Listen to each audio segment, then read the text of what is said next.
Clean fuels limited घोटाले में नया घटनाक्रम। ईओडब्ल्यू कार्यालय में शिकायतकर्ताओं ने गुहार लगाई, कैमरे में कैद हुई हाथापाई। Mumbai Mira clean fuels limited MCL द्वारा देश भर के किसानों और ग्राम उद्यमियों से किए गए बहु करोड़ रुपए के फर्जी निवेश घोटाले के मामले में नया घटनाक्रम सामने आया है। 9 सितंबर 2025 को इस मामले में MCL के संचालक डॉक्टर श्याम शिवाजी घोल, प्राची धोले तथा अन्य जिम्मेदार व्यक्तियों के खिलाफ FIR आर्थिक अपराध शाखा EOW के माध्यम से माटुंगा पुलिस स्टेशन में दर्ज कराई गई थी। ये शिकायत देश भर के 11 राज्यों, 1100 तहसीलों, 8500 ग्राम पंचायतों और लगभग 25 लाख किसानों के साथ हुए बड़े पैमाने के धोखाधड़ी को लेकर की गई थी। बाद में जांच की गंभीरता को देखते हुए केस की फाइल पुनः EOW के पास विस्तृत जांच के लिए भेजी गई। 11 नवंबर 2025 को इस प्रकरण में पीड़ित पक्ष के कुछ प्रतिनिधि मुंबई स्थित EOW yellow gate police station कार्यालय में जांच अधिकारी शरद गडे से मिलने पहुंचे थे। इस दौरान मीडिया प्रतिनिधि भी उपस्थित थे। शिकायतकर्ताओं ने मीडिया को अपनी आपबीती बताई और जांच की वर्तमान स्थिति पर सवाल उठाए। उसी समय MCL प्रबंधन से जुड़े कुछ लोग, जिनका कंपनी से कोई वैधानिक या आधिकारिक संबंध नहीं है, मीडिया के सामने कंपनी के पक्ष में बयान देने पहुंचे। मीडिया द्वारा जब उनसे उनके आधिकारिक दर्जे के बारे में पूछा गया, तो उन्होंने स्वयं ये स्वीकार किया कि वे कंपनी के अधिकृत प्रवक्ता नहीं हैं। इसके बावजूद उन्होंने शिकायतकर्ताओं के खिलाफ भ्रामक बातें फैलाने का प्रयास किया और मीडिया की मौजूदगी में शिकायतकर्ताओं के साथ धक्का मुक्की व मारपीट की। ये पूरा घटनाक्रम कैमरे में रिकॉर्ड हुआ है। शिकायतकर्ताओं ने बताया कि MCL ने 250 CBG परियोजनाओं के लिए समझौते किए थे, परंतु आज तक एक भी संयंत्र स्थापित नहीं किया गया। निवेशकों के करोड़ों रुपए से कंपनी के संचालक महंगी गाड़ियां, BMW, जैगुआर और आलीशान फ्लैट में रह रहे हैं, जबकि किसान और ग्राम निवेशक पिछले 5 वर्षों से अपनी भूमि और पूंजी को लेकर संघर्ष कर रहे हैं।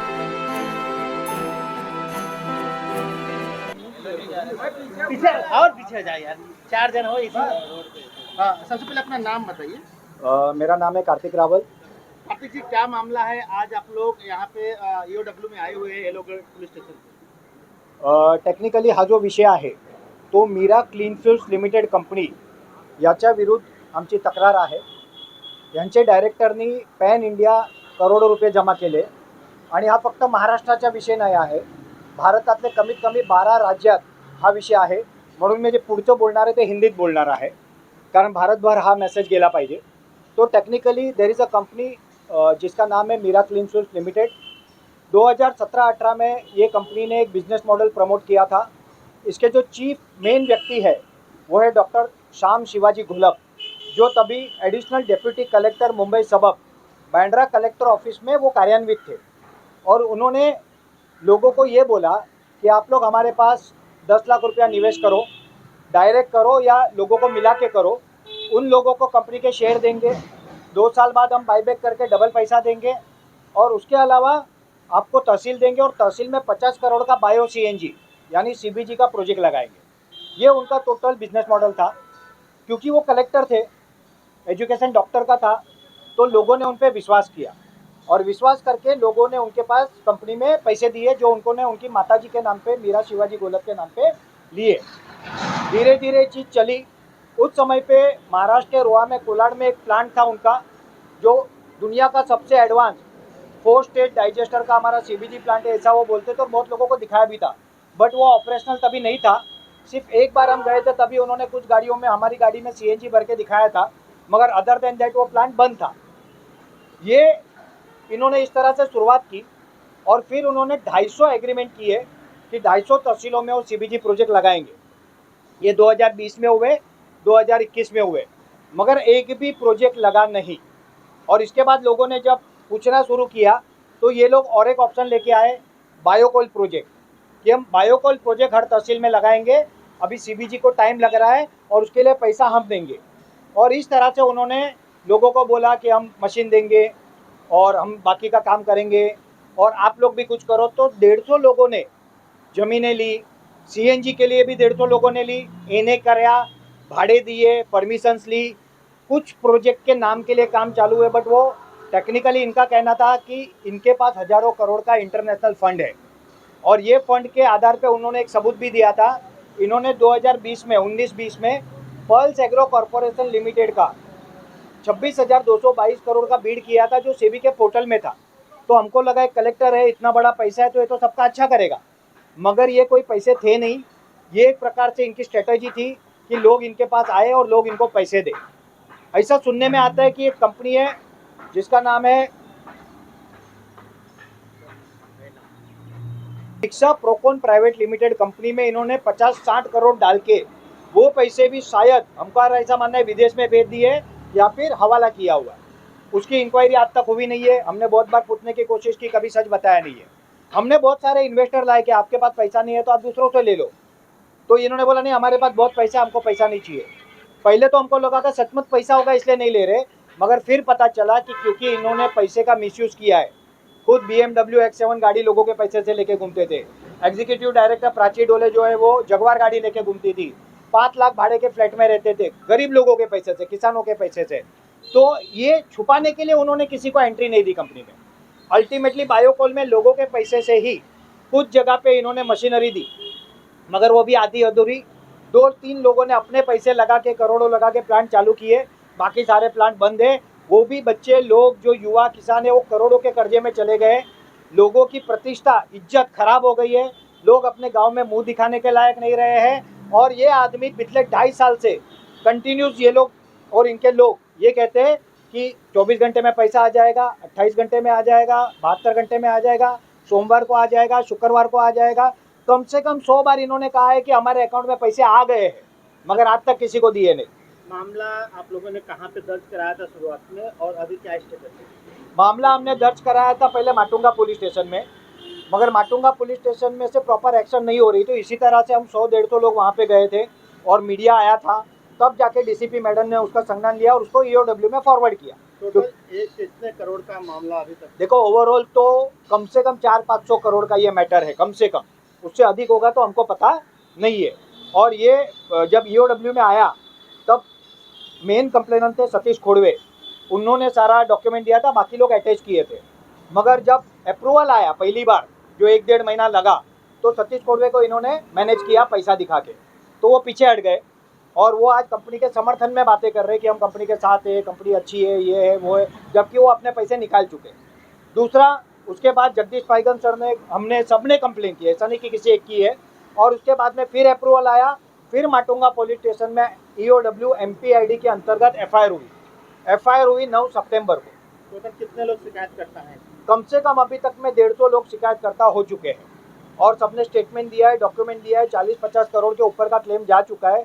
फिर फाइल EOW में आई है, मगर अभी तक उनके ऊपर अरेस्ट की या कोई कार्रवाई हुई नहीं है, जो कि होनी चाहिए थी। सभी जो आरोपी हैं कहाँ पे हैं? ये सब फरार है। आज से 1-1.5 साल पहले इन्होंने ऑफिस बंद कर दी, मोबाइल बंद कर दिए, ईमेल आईडी बंद कर दिए, लोगों से कांटेक्ट बंद कर दिया। इनके बिहाफ पे कुछ लोग बोलते हैं कि हम इनके कांटेक्ट में है, हालांकि वो भी ऑथोराइज नहीं है, वो भी सच झूठ हमको मालूम नहीं है। और वो लोग टेक्निकली अपने घर दार छोड़ के फरार है। कंपनी की कहाँ पे ऑफिस है और क्या स्टेटस है? कंपनी की ऑफिस माटुंगा में थी, तीनों बंद कर चुके हैं और बंद करके 1 साल हो चुका है, 1-1.25 साल। तो आज कंपनी की कोई ऑफिस नहीं है, रजिस्टर्ड ऑफिस भी बंद है। इनके अगेंस्ट मध्य प्रदेश से 2 अरेस्ट वारंट निकले हैं, हरियाणा से अरेस्ट वारंट निकले, गुजरात से अरेस्ट वारंट निकले, मगर ये फरार है, इसलिए किसी को मिल नहीं रहे। तो ये बहुत आवश्यक है कि मुंबई EOW इनके ऊपर तुरंत कार्रवाई करे और इनको अरेस्ट करे। इस मामले में कौन से अधिकारी के पास जांच इंक्वायरी? अभी पहले तो पवार सर यहाँ पे थे, उनके पास था। माटुंगा में गवली सर के पास था। और अभी जो आया वो शरद गड़े सर है, जो API है आई थिंक सो, उनके पास वो जांच है और वही सारे स्टेटमेंट ले रहे। विषय ये है कि गड़े सर से मेरी 3-4 दिन पहले बात हुई थी। हमने उनको बोला भी था कि लोग आने वाले हैं, मीडिया आने वाला है, आप रहना। तो वो शायद आएंगे, कोर्ट में गए में भी, बट इम्पोर्टेंट ये है कि वो स्टेटमेंट ले रहे, जबकि इतने लोगों के प्रूफ, एग्रीमेंट, स्टेटमेंट सब कुछ उनके पास है। कितने समय से ये सब प्रोसीजर चल रहा है? 2 महीना तो FIR ओके हो गया, मगर उसके पहले का अगर गिने तो और 2 महीने 3 महीने से हम लोग एक्शन ले रहे। महाराष्ट्र सरकार से क्या अपील करना चाहिए? इस विषय में हम मुख्यमंत्री देवेंद्र फडणवीस जी को मिले थे। देवेंद्र फडणवीस जी को हमने एक पूरा FIR का कॉपी और कुछ डॉक्यूमेंट दिए थे। उन्होंने उसकी गंभीरता समझते हुए तुरंत उस पर रिमार्क दिया था और रिमार्क देके उनके PA को दिया था फॉर इंक्वायरी। बट उसके बाद महाराष्ट्र में फ्लड आए थे, सरकार उसमें था, तो वो रह गया था। कल हम वापस जाने वाले हैं और वहाँ पे क्या कार्रवाई हुई है वो अभी हम पता लगाएंगे। वहाँ से इंक्वायरी का ऑर्डर तो हुआ है, बट कितने लेवल तक पहुंचा हुआ अभी हमको नहीं पता। ये मामला बड़ा है, गृह मंत्रालय से प्रधानमंत्री जी से मुख्यमंत्री जी से क्या अपील करना चाहेंगे, क्योंकि कई राज्यों से जुड़ा हुआ है। यस, कम से कम देश के 12 राज्य, 1100 तहसील, 8000 ग्राम पंचायत, 15,000 गांव और 25 लाख से अधिक किसानों के साथ ये चीटिंग हुई है। ये सीबीजी प्रोजेक्ट के नाम पे हुई है, बायोकोल प्रोजेक्ट के नाम पे हुई है, शेयर यानी इक्विटी के नाम पे हुई, इक्विटी डबल करके लेंगे के नाम पे हुई, कई लोगों को शेयर ही नहीं दिए हैं, और ऊपर से इनके लोगों को धमकी दे रहे हैं कि तुम लोग अगर कंप्लेन करोगे तो तुमको पैसा नहीं मिलेगा, तुम जाओ 15-20 साल कोर्ट में लड़ो। इस तरह से लोगों को डराया धमकाया जा रहा है। क्या चाहते हैं आप? हम चाहते हैं कि इस पर तुरंत कार्रवाई हो, ये लोग अरेस्ट हो, क्योंकि जब तक इनको अरेस्ट करके इनका प्रॉपर इंट्रोगेशन नहीं होगा तब तक इन्होंने क्या पैसे कहाँ छुपा के रखे, कहाँ ये इन्होंने क्या किया, ये पता ही नहीं चलेगा।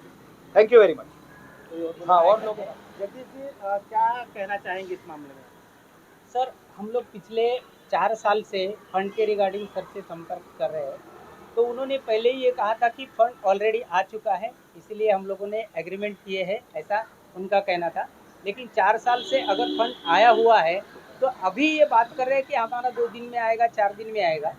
हमने जब 9 तारीख को कंप्लेंट की थी, उस समय श्याम गोलप वहाँ पर आए थे और उन्होंने कहा था कि 2 दिन में हम आपको पेमेंट देंगे। अभी 2 दिन को 2 महीना हुआ, लेकिन अभी तक कोई मतलब कॉन्क्रीट उनके यहाँ से कोई ये नहीं आ रहा है। और जो मैनेजमेंट में नहीं है, ऐसे ही व्यक्ति बोल रहे हैं कि ऐसा होगा, वैसा होगा, ये प्रोजेक्ट लगेंगे। बस खाली ख़याली पुलाव पकाया जा रहा है सर, और कुछ नहीं है। हम ये चाहते हैं कि जल्दी से जल्दी सभी लोगों को जस्टिस मिले, और है तो दे दो, नहीं है तो उसके लिए तैयार रहो। और कोई एक हमारी महत्वपूर्ण बात बताता हूँ, ओरिजिनली उन्होंने ये नेटवर्क बनाया था कि उनके पास हजारों करोड़ का फंड है, तो अभी फंड आने का तो बात ही नहीं होना चाहिए। मतलब हमारे साथ चीटिंग करके झूठ बोल के पूरा नेटवर्क बनाया और अब वो नेटवर्क बेच के पैसा लेना चाहते हैं। पूरा नेक्सस के हाँ, ये पहले कुछ लोग थे और अभी उनके साथ और भी लोग मिले हैं, और ये पूरा नेक्सस है। इसमें कोई दूसरी कंपनियां भी इन्वॉल्व है, दूसरे कंसल्टेंट भी इन्वॉल्व है, और कम से कम 60-70 करोड़ या तो मनी लॉन्ड्रिंग हुआ है, या तो कुछ लोगों को ब्राइब दी गई है, या इन्होंने कहीं छुपा के रखे, कम से कम। और नाव तुझे? माझं नाव ज्योती मागाडे. काय आहे तुमचे किती पैसे अडकलेले आहेत? माझे 30,000 रुपये भरलेले आहेत. चांगली कंपनी आहे, डबल होणार म्हणून त्यांनी सांगितलं. मी मध्ये काढायला पण म्हणजे मला काढून द्या, तर म्हणे नाही नाही तुम्हाला आता पुढच्या वर्षात चांगले पैसे येतील, असं ना काढू नका म्हणून सांगितलं त्या लोकांनी. आता आम्ही किती वर्षापासून मागते पैसे, का आम्हाला वापस करा, तर ते लोक म्हणले नाही नाही नंतर देऊ, असं करू, लॉकडाऊन लागला, हे आम्हाला भरपूर सतावलं त्या लोकांनी. तुमच्या बरोबर किती लोक आहे असं? आमचे लोक भरपूर आहेत, जवळजवळ आमच्या एरियातले 10-12 जण लेडीज आहेत, ते पण सगळे आम्ही घरकाम करणारे आहेत. आमचे काय हातावरची पोट आहेत. आम्हाला पैसा असं म्हणणं डबल होणार म्हणून आम्ही गुंतवले पैसे, तर ते लोक आम्हाला पैसे देत नाहीत. आणि असं ऑफिसवर गेलं का म्हणतात आता नाही, इकडे कोण नाही, नंतर या, असे करतात ते लोक. काय आहे तुमचे? राजेंद्र प्रसाद शर्मा। राजेंद्र जी, क्या मामला है, जरा उसके बारे में बताइए। आपका कितने पैसे थे? मामला ऐसा है सर जी कि मेरे लड़की और भाई के लड़की के हिसाब से, जिस हिसाब से मैंने शेयर लिया था 15-15 हज़ार का 2, कि मैंने लड़की की शादी के लिए मैंने शेयर ले रहा हूँ और 5 साल में मुझे पैसा मिलेगा। लेकिन इन्होंने क्या कोरोना काल में थोड़ा टाइम दे दिया, बोला 1-2 साल ज़्यादा, तो अभी 7 साल से ऊपर हो गया। 17 में इन्वेस्ट किया और आज मुझे 1 रुपया नहीं मिल रहा है। हमारी लड़की की ऐसी परिस्थिति है, अभी मेरा गए महीना पूरा एक्सीडेंट हो गया और मैं कैसा भी गणपति पहले एक्सीडेंट हुआ बचा, और मैंने बहुत रिक्वेस्ट किया मेरे सर लोग और इनकी जो है कि मेरा कैसा भी हो जाए, मैं दोनों लड़की का शादी कर दूं, लेकिन आज कुछ पता नहीं। और मैं इतना बीमार, मैं आज तकलीफ में यहाँ आके येलो गेट में, और मैं ये धारणा दे रहा हूँ कि कैसा भी मैं रिक्वेस्ट कर रहा हूँ कि हम गरीबों को पैसा दे दें, और हमको कोई लड़ाई हमको ये नहीं करना है, और नहीं तो फिर जैसा है हमारे सब की राय 150-200 का, उसके साथ में हम हैं। और धन्यवाद। आज मेरी देखिए ना हालत, मेरा पूरा फट गया था, बीएसटी के पीछे डंपर वाले शिवाजी खोखरकर आहे। मी तालुका गंगापूर, जिल्हा छत्रपती संभाजीनगर। मी एक इंजिनियर असल्यामुळे आणि मी एक शेतकऱ्याचा मुलगा असल्यामुळं की शेतकऱ्यांसाठी आपण काहीतरी नोकरी सोडल्यानंतर सेवानिवृत्त झाल्यानंतर योगदान द्यावं आणि हे योगदान हे आम्हाला जे यांचे सेमिनार आहे त्याच्यामधून आम्हाला असं कळलं की मिराक्लीन फ्युएल्स लिमिटेड ही कंपनी एक शेतकऱ्यांसाठी एक असं उद्योग घेऊन आलेली आहे आणि ते सर्वांना उद्योजक करू इच्छितात. तर मलाही वाटलं की अरे ह्या कंपनीला आपण यांचे शेअर्स घेऊन आपण यांना सामील झालो तर आपल्याला शेतकऱ्यांचं एक आपल्याला भलं करता येईल. म्हणून मी माझी स्वतःची 10 एकर जमीन ही ह्या प्रकल्पासाठी लावली. त्या प्रकल्पासाठी लागणारे जे काही कागदपत्र आहेत किंवा जे काही कंप्लायन्सेस आहेत हे मी पूर्ण केले आणि याच्यामध्ये मला कमीत कमी 1 कोटीचा मला खर्च आला. पण नंतर हळूहळू मला समजायला लागलं, मला एक औद्योगिक अनुभव असल्यामुळे की कंपनी आपण एवढं कॉर्पोरेटला काम करतो पण अशा पद्धतीने कधी कंपनी चालू शकत नाही आहे. मी अशा पद्धतीने जे काही चाललेलं आहे कंपनीमध्ये तुम्ही मी माझ्या तालुक्यामधून माझे जे ग्राम उद्योजक म्हणून त्यांचं जे काही एक पॅटर्न होता तर असे 40 लोक मी जमा केले होते आणि माझे स्वतःचे एक 10 लाख रुपये मी टाकले होते त्याच्यामध्ये. पण याचबरोबर जे काय प्रचार प्रसार याच्यासाठी खूप पैसा खर्च झाला आणि 40 लोक तुमच्या बरोबर जे 40 लोक आहेत हा. त्यासाठी किती पैसे आहेत? आता त्याच्यामध्ये जवळजवळ एक 15-20 लोकांचे पैसे मी ते रिकवर करू शकलो. त्यावेळेला ती कंपनी अस्तित्वात होती. आता तर त्याचा नामोनिशाणा पण राहिला नाही. ज्या वेळेला माझ्या लक्षात आलं की हे कुठंतरी फ्रॉड होत आहे तर मी त्यावेळेला सावध झालो आणि मी पैसे काढून घेतले. आता काय आताची जी काही माझी लोक जे आहेत आजही की जे विश्वासाने जे लोकांनी पैसे भरले ते अजूनही त्या अपेक्षेने बघतात की आमचे पण पैसे या पद्धतीने काढू.